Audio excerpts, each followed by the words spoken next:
Hi everyone, in front of me I have this Huawei Nova 9 SE smartphone, and in this video I would like to show you guys how you can set up this screen sleep timer to never.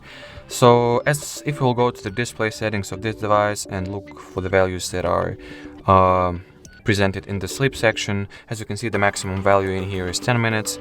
But what if we need to set up the never value or the infinity value? In this case, we will use the help of the third-party app, which is called Caffeine.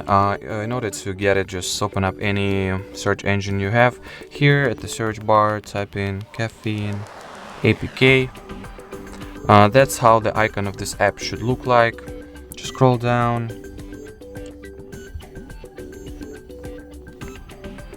And here on this side, tap on Download APK. Close the ad.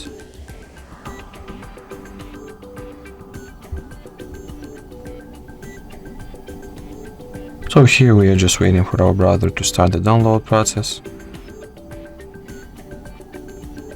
Press on download anyway. The file has been the file has been downloaded. We will open it, install. The installation is successful.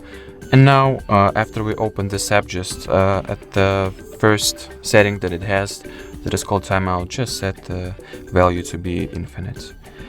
So that was pretty much it for this video. Thank you so much for watching, and bye bye.